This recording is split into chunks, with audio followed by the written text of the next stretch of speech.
Hi, Tish here.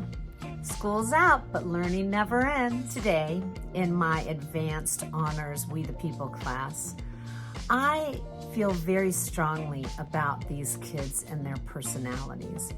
Most of them are high achievers. They push themselves so hard and they want to be the best that they can be. But what comes along with that is a lot of stress. They always feel like they need to be perfect. So this is a story about how you can be successful in every area of your life by doing one special thing. Sometimes on this channel, I take you on a tour and we go see some fun historical places. Sometimes on this channel, I introduce you to a new historical person, or I teach a teacher a little bit about a fun simulation day. But many times on this channel, I'll try to instill in you something really important that is very life-changing. As you know, I wrote a book called Embrace the Game. Embrace every game of your life. Your school game, your sports game, your faith game, your passion game, and do it by learning principles of success. Today's principle of success is a story about Michael Phelps, the swimmer. Now, of course, I love this story because I was a swimmer, and I read Michael Phelps' book about the Beijing Olympics. But the story doesn't start there. It actually ends there. So let's start at the beginning. His coach for his whole entire life, Bob Bowman, read a book by Lou Holtz. And Lou Holtz said, if you want to be successful in any area of your life, you need to say, win. What's important now? This one key principle can change your life, especially if you are like my students who push and push and push themselves. So when Michael Phelps was about 13 years old, he started to get really fast in swimming. Bob Bowman talked to Michael's mom, and Michael's mom was very, very concerned about Michael's schoolwork. How about before practice, he sits in the office with me and I will make sure he gets his homework done. And his mother said, well, okay, we will try it out. So the next day, Michael came into his office and of course he started fidgeting around, and Bob Bowman remembered the book that he had read by Lou Holtz.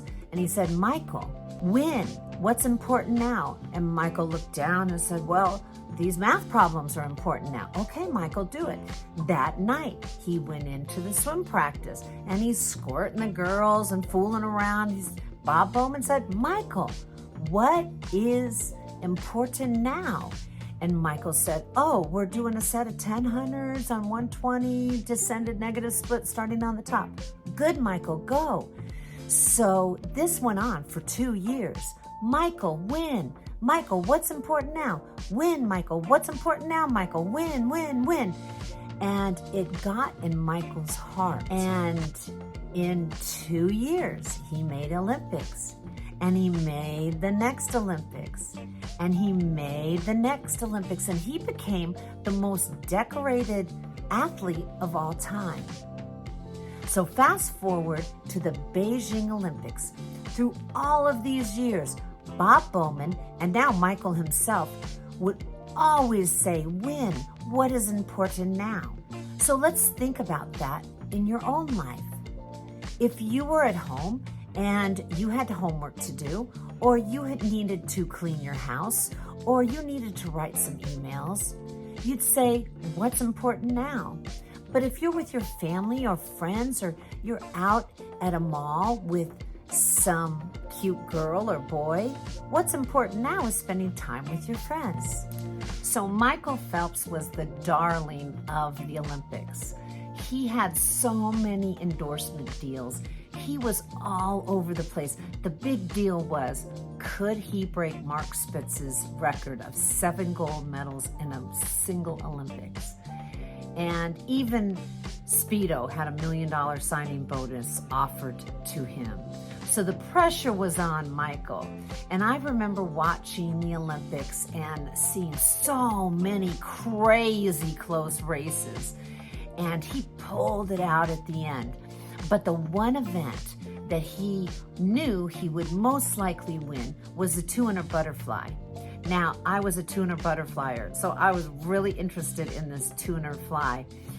He had been the world record holder forever, so he really felt like he was going to win, but he wanted to break his own world record. So Michael Phelps, before he would race, he would go and become all super centered and super ready to go before his event. He'd normally have a towel over his head, and he would have a cap on and his goggles and another cap on just so that his goggles wouldn't fall off.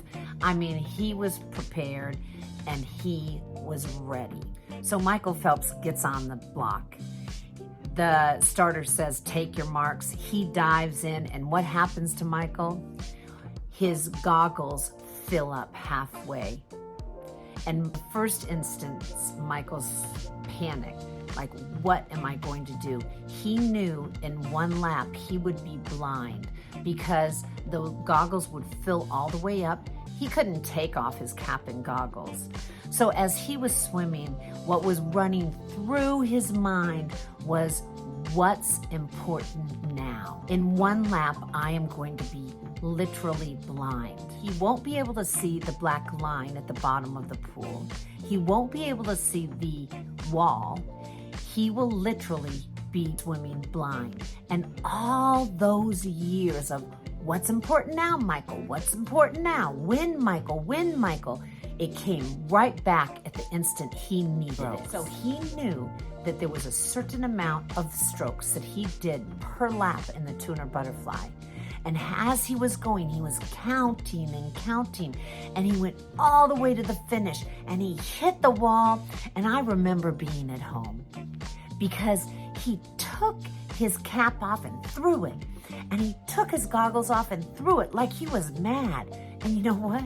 He was rubbing his eyes. He didn't realize what happened. But as he looked up at the scoreboard, he saw Michael Phelps, first place, WR, world record. So think about that. He broke his best time swimming blind just because he implemented this incredible principle. What's important now?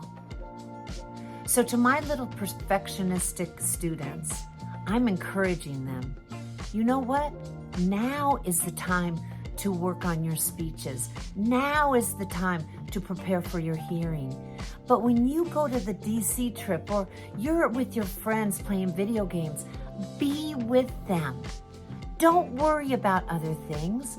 Enjoy your life. And always remember what's important now. It'll change your life. Now, you made it through that whole story, and I know you want to see my little Chachi Marie. So I will go home now and see what she's up to. She is so into playing ball these days. Let's see if we can go play a little ball with Chachi Marie. Do you like your balls? Do you like your balls?